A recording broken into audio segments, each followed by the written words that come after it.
ಸಿದ್ದೇಶ್ವರ ದೇವಸ್ಥಾನದ ಆಫೀಸ್ನಲ್ಲಿ ಎಲ್ಲ ಲೆಕ್ಕಪತ್ರದ ಯಾರು ಸಂಶಯ ಇದೆ ನಮ್ಮ ಮೇಲೆ, ಯಾರ ಅವ್ಯವಹಾರ ಆಗೈತೆ ಅಂತ ಹೇಳ್ತೀರಿ ಅವರು ಬಂದು ಲೆಕ್ಕ ನೋಡಬೇಕು. ಭಕ್ತಿಯ ಒಂದು ಪೂಜ್ಯರಾದಂತಹ ಶ್ರೀ ಸಿದ್ಧಲಿಂಗ ಮಹಾರಾಜರ ಒಂದು ಪವಿತ್ರ ಕ್ಷೇತ್ರವಾದಂಥ ಲಚ್ಚಾಣ ಗ್ರಾಮದಲ್ಲಿ ಲಕ್ಷ ಬಿಲ್ವಾರ್ಚನೆ ಹಾಗೂ ಮುತ್ತೈದರಿಗೆ ಉಡಿ ತುಂಬುವ ಸಮಾರಂಭದ ದಿವ್ಯ ಸಾನ್ನಿಧ್ಯವನ್ನು ವಹಿಸಿದಂತಹ ಪರಮ ಪೂಜ್ಯರು, ನಮ್ಮೆಲ್ಲರ ಆರಾಧ್ಯ ದೇವರಾದಂಥ ಷಡಕ್ಷರಿ ಶಿವಯೋಗಿ ಮುರುಘರಾಜೇಂದ್ರ ಮಹಾಸ್ವಾಮಿಗಳು ಮುಗುಳ್ಕೋಟ ಜಿಡ್ಗಾಯವರಲ್ಲಿ ಭಕ್ತಿಪೂರ್ವಕ ನಮನಗಳನ್ನು ಸಲ್ಲಿಸಿ, ಅದೇ ರೀತಿ ನಮ್ಮ ಹಳಂಗಳಿಯ ಪರಮ ಪೂಜ್ಯರಾದಂಥ ಶ್ರೀ ಶಿವಾನಂದ ಮಹಾಸ್ವಾಮಿಗಳು ಸಿದ್ಧಲಿಂಗೇಶ್ವರ ಆಶ್ರಮ ಹಳಂಗಳಿಯವರಲ್ಲಿ ಭಕ್ತಿಪೂರ್ವಕ ನಮನಗಳನ್ನು ಸಲ್ಲಿಸಿ, ನಮ್ಮ ಜುನಾ ಅಖಾಡದ ಪರಮ ಪೂಜ್ಯರಾದಂಥ ಶ್ರೀ ಮಹಾಂತ ದೇವಾನಂದಗಿರಿ ಮಹಾಸ್ವಾಮಿಗಳು ಶ್ರೀ ಅಮರನಾಥ ಮಹಾದೇವ ಮಠ ಕುಷ್ಟಗಿಯವರಲ್ಲಿ ಸಹ ಭಕ್ತಿಪೂರ್ವಕ ನಮನಗಳನ್ನು ಸಲ್ಲಿಸಿ, ಪರಮ ಪೂಜ್ಯ ಸ್ತೋತ್ರ ಬ್ರಹ್ಮಿ ಜಗದ್ಗುರು ಶ್ರೀ ಅಭಿನವ ಸಿದ್ಧಾರೂಢ ಮಹಾಸ್ವಾಮಿಗಳು ಶಾಂತಾಶ್ರಮ ಸುಬ್ಬಳ್ಳಿ ಸನ್ಮುಖಾರೂಢ ಮಠ ವಿಜಯಪುರ ಅವರಲ್ಲಿ ಭಕ್ತಿಪೂರ್ವಕ ನಮನಗಳನ್ನು ಸಲ್ಲಿಸಿ, ಈಗ ತಾನೇ ನಮ್ಮಿಂದ ನಿರ್ಗಮಿಸಿದಂಥ ಪೂಜ್ಯರಾದಂಥ ಶ್ರೀ ಅಭಿನವ ಮುರುಘೇಂದ್ರ ಮಹಾಸ್ವಾಮಿಗಳು ಸಂಸ್ಥಾನ ಮಠ ಶಿರ್ಸಾಡೂರಲ್ಲಿ ಭಕ್ತಿಪೂರ್ವಕ ನಮನಗಳನ್ನು ಸಲ್ಲಿಸಿ, ಅತ್ಯಂತ ಸುಂದರವಾಗಿ ಆಶೀರ್ವಚನವನ್ನು ನೀಡಿದಂಥ ಪರಮ ಪೂಜ್ಯ ಶ್ರೀಮನ್ ನಿರಂಜನ ಪ್ರಣವ ಸ್ವರೂಪಿ ಅಭಿನವ ಮೃತ್ಯುಂಜಯ ಮಹಾಸ್ವಾಮಿಗಳು ದೇವ ಮಂದಿರ ಮಹಾಮಠ ಮನಕ್ವಾಡರಲ್ಲಿ ಭಕ್ತಿಪೂರ್ವಕ ನಮನಗಳನ್ನು ಸಲ್ಲಿಸಿ, ವೇದಿಕೆ ಮೇಲಿರುವಂಥ ಎಲ್ಲ ಪರಮ ಪೂಜ್ಯರ ಪಾದಕಮಲಗಳಲ್ಲಿ ಭಕ್ತಿಪೂರ್ವಕ ನಮನಗಳನ್ನು ಸಲ್ಲಿಸಿ, ಇವತ್ತು ವಿಶೇಷವಾಗಿ ನಮ್ಮ ರೈತ ಹೋರಾಟಗಾರರಾದಂಥ ಶಶಿಕಾಂತ್ ಗುರೂಜಿಯವರು ಬಂದಿದ್ದಾರೆ. ಅವರಿಗೂ ನಾನು ಭಕ್ತಿಪೂರ್ವಕ ನಮನಗಳನ್ನು ಸಲ್ಲಿಸಿ, ದಯಾಸಾಗರ ಪಾಟೀಲ್ರೇ, ಕಾಸುಗೌಡ ಬಿರಾದರ್ ಅವರೇ, ನಾನಾಗೌಡ ಪಾಟೀಲ್ರೇ, ನಾಗರಳ್ಳಿ ಅವರೇ, ಸಂತೋಷ್ ಗೌಡ ಪಾಟೀಲ್ರೇ, ನರಸಿಂಗ್ ಪ್ರಸಾದ್ ತಿವಾರಿ ಅವರೇ, ಹಾಗೂ ಲಚ್ಚಾಣ ಸುತ್ತಮುತ್ತಲಿನ ಗ್ರಾಮದಿಂದ ಇವತ್ತಿನ ಲಕ್ಷ ಬಿಲ್ವಾರ್ಚನೆ ಹಾಗೂ ಮುತ್ತೈದರಿಗೆ ಉಡಿ ತುಂಬುವ ಕಾರ್ಯಕ್ರಮದ ಜೊತೆಗೆ ಇಲ್ಲಿನ ಮಠದ ಭಕ್ತರ ಏನು ಒಂದು ಸಂದೇಶ ಯಾರಿಗೆ ಕೊಡಬೇಕಾಗಿದೆ ಅನ್ನುವಂಥ ಉದ್ದೇಶದಿಂದ ಬಂದಂಥ ಎಲ್ಲ ತಂದೆ ತಾಯಂದರಿಗೆ, ಕಿರಿಯರಿಗೆ, ಯುವಕರಿಗೆ ನನ್ನ ಶರಣಾರ್ಥಿಗಳು. ಈಗಾಗಲೇ ವಿಶೇಷವಾಗಿ ನಮ್ಮ ಮುಗುಳ್ಕೋಟದ ಪೂಜ್ಯರು ಭಾಳ ವಿಶೇಷವಾಗಿ ಆಸಕ್ತಿ ತಗೊಂಡು ಈ ಒಂದು ಕಾರ್ಯಕ್ರಮ ಮಾಡೋದ್ರ ಮೂಲಕ ಏನೋ ಜಿಡ್ಗಾ ಮಠ, ಮುಗುಳ್ಕೋಡು ಮಠ ಇರಲಿ, ಲಚ್ಚಾಣ ಮಠ ಇರಲಿ, ಇದು ಸಾವಿರಾರು ವರ್ಷಗಳ ಸಂಬಂಧ. ಹಿಂದಿನ ಪೂಜ್ಯ ಸಂಗನ ಬಸವ ಮಹಾಸ್ವಾಮಿಗಳು ಏನು ಬಂತನಾಳದ ಸಂಗನ ಬಸವ ಮಹಾಸ್ವಾಮಿಗಳು ಮತ್ತು ಸಿದ್ಧಲಿಂಗ ಮಹಾರಾಜರಿಗೆ ಭಾಳ ಅನ್ಯೋನ್ಯವಾದಂಥ ಒಂದು ಅವರ ಒಂದು ಭಕ್ತಿ, ಸಿದ್ಧಲಿಂಗ ಮಹಾರಾಜರು ಬಂತನಾಳದ ಸ್ವಾಮಿಗಳು ಬಂದಾಗ ನಡ್ಕೊಂಡಂಥ ಭಕ್ತಿ ನೋಡಿಬಿಟ್ರೆ ಬಂತನಾಳದ ಸಂಗನ ಬಸವ ಮಹಾಸ್ವಾಮಿಗಳ ಮೇಲೆ ಆ ಸಿದ್ಧಲಿಂಗ ಮಹಾರಾಜರು ಎಷ್ಟು ದೊಡ್ಡ ಒಂದು ಭಕ್ತಿ ಇರ್ತಿರೋ ಅನ್ನುವಂಥದ್ದನ್ನು ನಾವು ನೆನಪು ಮಾಡ್ಕೋಬೇಕು. ನಮ್ಮ ಜಿಲ್ಲೆಯಲ್ಲಿ ಬಂತನಾಳದ ಸಂಗನ ಬಸವ ಮಹಾಸ್ವಾಮಿಗಳು ಹುಟ್ಟದೇ ಈಗಿದ್ದರೆ ಇವತ್ತು ಬಿಜಾಪುರ ಶಿಕ್ಷಣದ ಕ್ರಾಂತಿ ಮಾಡಲಿಕ್ಕೆ ಆಗ್ತಿರಲಿಲ್ಲ. ಅದಕ್ಕೆ ಕಾರಣ ಯಾರಪ್ಪ ಅಂದರೆ ಬಂತನಾಳದ ಸಂಗನ ಬಸವ ಮಹಾಸ್ವಾಮಿಗಳು. ಅವ್ರ ಹಿಂದೆ ನಿಂತವ್ರು ಯಾರಪ್ಪ ಅಂದರೆ ಮುಗುಳ್ಕೋಡು ಜಿಡ್ಗಾದ ಸಿದ್ಧಲಿಂಗ ಮಹಾರಾಜರು, ಯಲ್ಲಾಲಿಂಗ ಮಹಾರಾಜರು, ಷಡಕ್ಷರಿ ಶಿವಯೋಗಿ ಸಿದ್ದರಾಮೇಶ್ವರರು. ಎಷ್ಟು ಭಕ್ತಿ ಇತ್ತು ಬಂತನಾಳ ಸ್ವಾಮಿಗಳ ಮೇಲೆ ಅಂದರೆ ನಾನು ಸಾಕ್ಷಿ ಇದ್ದೀನಿ. ನಾನು ಸಂಗನ ಬಸವ ಮಹಾಸ್ವಾಮಿಗಳ ಜನ್ಮ ಶತಾಬ್ದಿಯನ್ನು ಮಾಡಬೇಕಂದಾಗ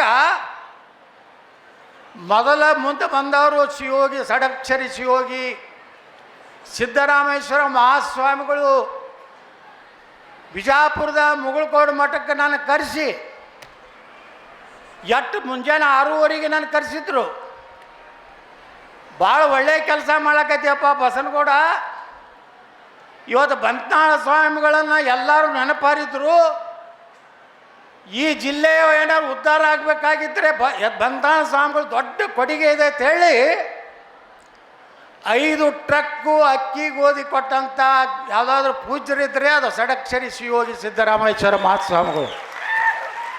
ಅಷ್ಟೇ ಅಲ್ಲ, ಕಾರ್ಯಕ್ರಮವನ್ನು ಅತ್ಯಂತ ಆನಂದದಿಂದ ನೋಡಿ.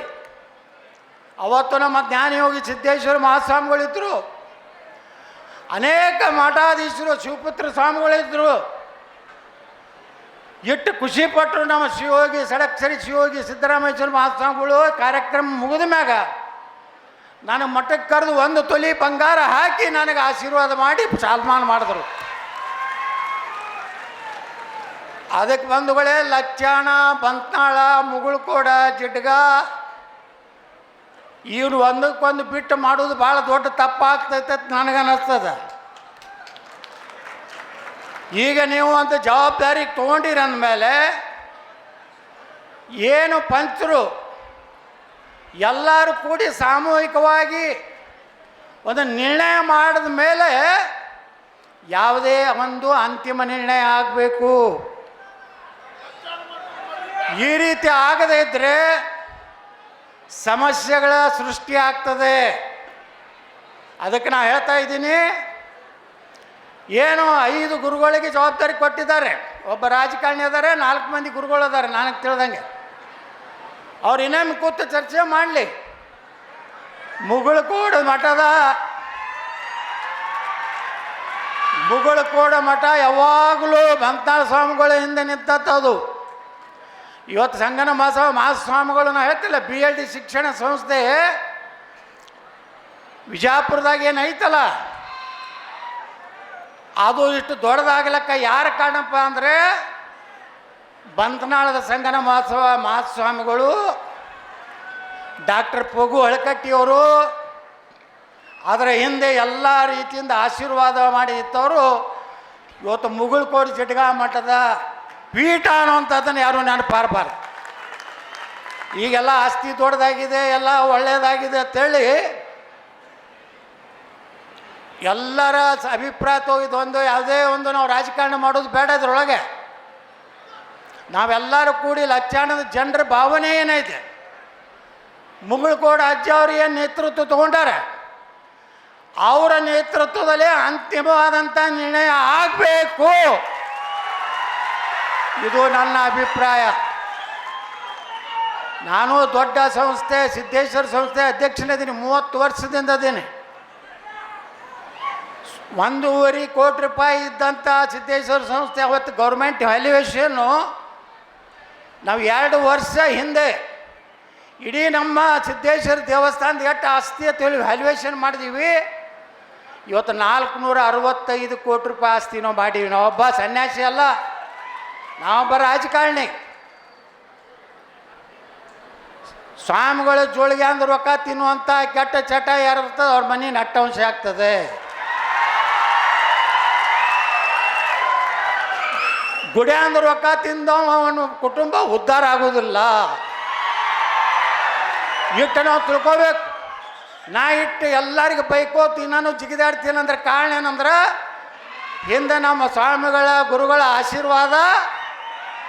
ನಾ ಸಿದ್ದೇಶ್ವರ ದೇವಸ್ಥಾನದಾಗ ಯಾವ ರೀತಿ ನಡ್ಕೊಂಡಿನಿ, ಎಷ್ಟು ಪ್ರಾಮಾಣಿಕತೆಯಿಂದ ಇದ್ದೀನಿ. ನನಗೂ ಒಂದು ಅಪವಾದ ಬಂದಿತ್ತು ಗುರುಗಳ, ನಾನು ಬಂತ್ನಾಳ ಸ್ವಾಮಿಗಳು ಕಾರ್ಯಕ್ರಮ ಮಾಡಿದಾಗ ಕೆಲವೊಂದು ಮಂದಿ ಇರ್ತಾರಲ್ಲ, ಯಾವ ಊರಾಗ ಇರೋದಿಲ್ಲ, ಬಿಜಾಪುರನಾಗ ಒಂದಿಟ್ಟು ಉಪಾಧ್ಯಾಪನ ನನ್ನ ಮಕ್ಕಳು ಇದ್ದರು. ಸುಮಾರು 1,10,00,000 ರೂಪಾಯಿ ನಮ್ಮ ಬಂತ್ನಾಳ ಸ್ವಾಮಿಗಳ ಕಾರ್ಯಕ್ರಮ. ಅವಾಗ 1,10,00,000 ಅಂದ್ರೆ ಭಾಳ ದೊಡ್ಡ ಅಮೌಂಟ್. ಇವತ್ತು 1 ಕೋಟಿ ಅಂದ್ರೆ, ಅವಾಗಿನ 1 ಕೋಟಿ ಅಂದ್ರೆ ಇವತ್ತು 100 ಕೋಟಿ ಇದ್ದಂಗೆ. 1,10,00,000 ರೂಪಾಯಿ ಗೊಳೆ ಅದು. ಬಂತ್ನಾಳ ಸ್ವಾಮಿಗಳ ಕಾರ್ಯಕ್ರಮ ಮುಗಿಸ್ತಿದ್ದೀವಿ. ಅವ್ರ ಹೆಸರಲ್ಲೇ ಸುಮಾರು ಇವತ್ತು 50 ಕೋಟಿ ರೂಪಾಯಿ ಒಂದು ಸಾಲಿ ಕಟ್ಟಿದ್ದೀವಿ, Sangana Basava international residential school ಅಂತೇಳಿ. ಇವತ್ತು ಅದರಿಂದ ಇವತ್ತು ಬಂತನಾಳ ಸ್ವಾಮಿಗಳ ಒಂದು ಆಶೀರ್ವಾದದಿಂದ ಒಬ್ರು ಯಾರೋ ಹೇಳಿದ್ರು, ಏನು ಬರೆದ್ರು, ಬಂತನಾಳ ಸ್ವಾಮಿಗಳ ಜೋಳಿಗೆ ಯತ್ನಾಳ್ ಗೌಡರ ಗ್ಯಾಂಗಿಗೆಲ್ಲ ಹೋಳಿಗೆ ಎತ್ತು ಬರೋದು. ನಾ ಹೇಳಿದೆ, ಆ 1,10,00,000 ಏನೋ ಜನರ ಲೆಕ್ಕ ಐತಿ. ಒಂದು ತಿಂಗಳು ನಾನು ಸಿದ್ದೇಶ್ವರ ದೇವಸ್ಥಾನದ ಆಫೀಸ್ನಲ್ಲಿ ಎಲ್ಲ ಲೆಕ್ಕಪತ್ರದ ಯಾರು ಸಂಶಯ ಇದೆ ನಮ್ಮ ಮೇಲೆ, ಯಾರ ಅವ್ಯವಹಾರ ಆಗೈತೆ ಅಂತ ಹೇಳ್ತೀರಿ, ಅವರು ಬಂದು ಲೆಕ್ಕ ನೋಡಬೇಕು. ಅವ್ರ ಲೆಕ್ಕ ಏನಾರೇ ನಾವು ಮೋಸ ಮಾಡಿದ್ರೆ, ಈ ಕಾರ್ಯಕ್ರಮದ ರೊಕ್ಕ ತಿಂದಿದ್ರೆ ನಮಗೆ ಆ ಸಿದ್ದರಾಮೇಶ್ವರ ನೋಡ್ಕೊಳ್ಳಿ ಅಂತೇಳಿ ಒಂದು ಪತ್ರಿಕಾ ಪ್ರಕಟಣೆಯನ್ನು ಕೊಟ್ಟೆ. 1 ತಿಂಗಳಾದ್ರೂ ಸಹ ಯಾರೂ ಬಂದು ಲೆಕ್ಕ ನೋಡಲಿಲ್ಲ. ಇವತ್ತೇನಾರೇ ರಾಜಕಾರಣದಾಗೆ ಏರುಪೇರು ಇರ್ತವೆ, ಆದರೆ ಜನರ ಭಾವನೆಗೆ ಇವತ್ತು ಜನರ ಮನಸ್ಸದೆ. ಮೂಗೌಡ ಮುತ್ಯಾರ ಒಂದು ಜವಾಬ್ದಾರಿ ಎಂದು ಕೊಟ್ಟಿರಿ. ಹಳ್ಳಿಗಳಿಗೆ ಪೂಜ್ಯರದಾರೆ, 5 ಮಂದಿ ಕೂಡ್ರಿ, ಯಾರಿಗೂ ತೊಂದರೆ ಆಗದ ರೀತಿಯಲ್ಲಿ, ಯಾರಿಗೂ ಸಂಶಯ ಬಾರದ ರೀತಿಯಲ್ಲಿ ಇವತ್ತು ಈ ಸಮಸ್ಯೆ ಬಗೆಹರಿಸಿ ನಾವೆಲ್ಲ ಒಂದಾಗಿ ಮಠ ಬೆಳಿಬೇಕು. ಲಚ್ಚಾಣದ ಮಠ ಅಂದರೆ ಇವತ್ತು ಲಚ್ಚಾಣ ಅಂದರೆ ಕರ್ನಾಟಕದ ಮೂಲಿಗೆ ಗೊತ್ತೈತಿ. ಯಾಕೆ ಗೊತ್ತೈತನೋ, ಬಂತನಾಳ ಸ್ವಾಮಿಗಳು ಕಟ್ಟಿದಂಥ TCH. ನಾ ಹೋಗಿದ್ದೆ ಒಮ್ಮೆ ಸುತ್ತೂರು ಮಠದ ಕಾರ್ಯಕ್ರಮಕ್ಕೆ, ನಾ ಕೇಂದ್ರ ಮಂತ್ರಿ ಇದ್ದಾಗ. ಅಲ್ಲಿ ಒಂದು 7-8 ಮಂದಿ ಮಾಸ್ತರ್ಗಳು ಬಂದರು ನನ್ನ ಬಳಿ ಭೇಟಿಗೆ. ಅವ್ರು ಕೇಳಿದೆ, ನಾವೆಲ್ಲ ಇಂಡಿ ತಾಲೂಕದವ್ರಿ, ಬಿಜಾಪುರ ಜಿಲ್ಲೆದವ್ರು ಅಂತ ಹೇಳಿದ್ರು. ಅಲ್ರಿ, ಇಲ್ಲಿ ಪ್ರೈಮರಿ ಸ್ಕೂಲ್ ಟೀಚರ್ ಅದೀವಿ ಅಂತೇಳಿ. ನಾ ಗಾಬರಿ ಆದ, ಎಲ್ಲಿ ಲಚ್ಚಾಣ, ಎಲ್ಲಿ ಯಾವುದದು ಟಿ ನರಸೀಪುರ ಅಂತೇಳಿ ಒಂದು, ಅಲ್ಲಿ 2-3 ನದಿಗಳು ಕೂಡುವಂಥ ಒಂದು ಈ ಒಂದು ಪವಿತ್ರ ಕ್ಷೇತ್ರ. ಅಲ್ಲಿ ನಮ್ಮವ್ರು ಸಿಕ್ಕರು. ಏನು ರಾಯಚೂರು, ಕಲಬುರಗಿ, ಯಾದಗಿರಿ, ಬೀದರ್ ಅಲ್ಲಿ ಹೋದರೂ ಸಹ ಕನ್ನಡ ಶಾಲೆಯಲ್ಲಿ ಮಾಸ್ತರುಗಳು ಯಾರಿದ್ರಪ್ಪ ಅಂದ್ರೆ ಅವ್ರು ಬಿಜಾಪುರ ಜಿಲ್ಲೆದವರಿದ್ದರು. ಅದು ಲಚ್ಚಾಣದಲ್ಲಿ ಕಲ್ತಂಥವರೇ ಮಾಸ್ತರಿದ್ದರು.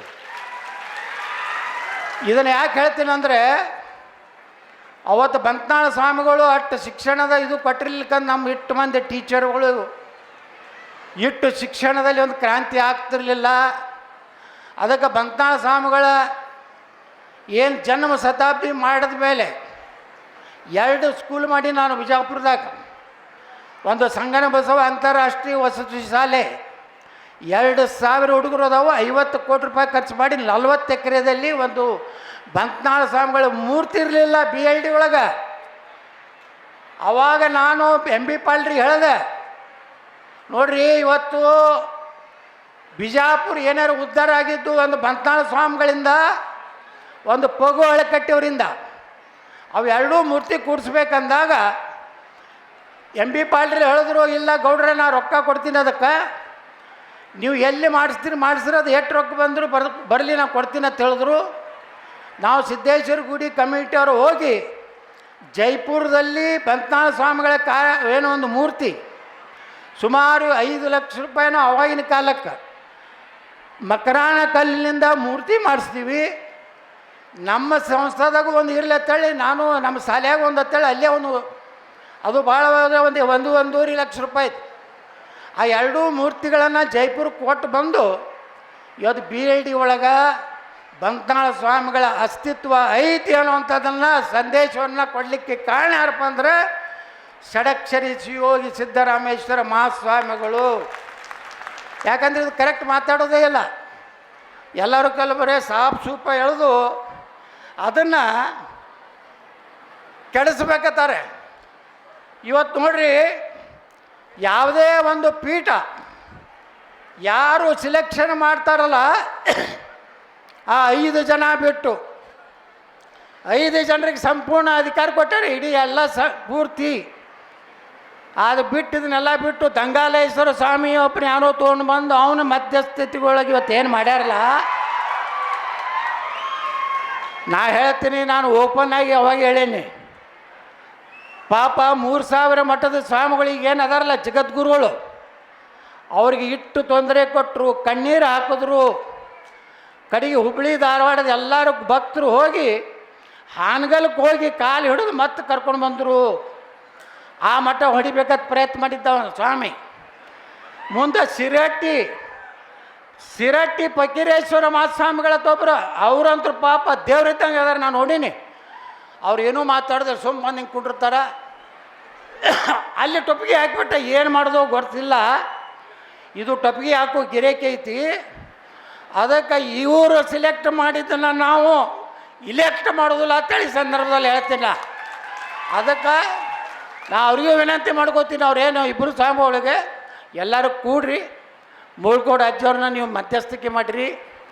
ಅವರ ನೇತೃತ್ವದಲ್ಲಿ 5 ಮಂದಿ ಸಮಿತಿಯವರು ನೀವು ಯಾರನ್ನ ಎಸ್ಸತ್ತೀರಿ ಅದಕ್ಕೆ ನಾವೆಲ್ಲ ಕೈ ಮುಗಿದು ಪಾದ ಪೂಜೆ ಮಾಡಿ ಅವನ್ನ ಸ್ವಾಗತ ಮಾಡ್ಕೋತೀವಿ ಅಂತ ಹೇಳಿ ಎಲ್ಲರ ಪರವಾಗಿ. ಎಲ್ಲರದು ಕಬಲ್ ಐತಿಲ್ಲ, ಇದಕ್ಕೆ ಕಬಲ್ ಐತಿಲ್ಲ ಎಲ್ಲರದು. ಇಟ್ಟು ಹೇಳಿ ನಾನು ಮಾತು ಮುಗಿಸ್ತೀನಿ. ಜೈ ಹಿಂದ್, ಜೈ ಕರ್ನಾಟಕ.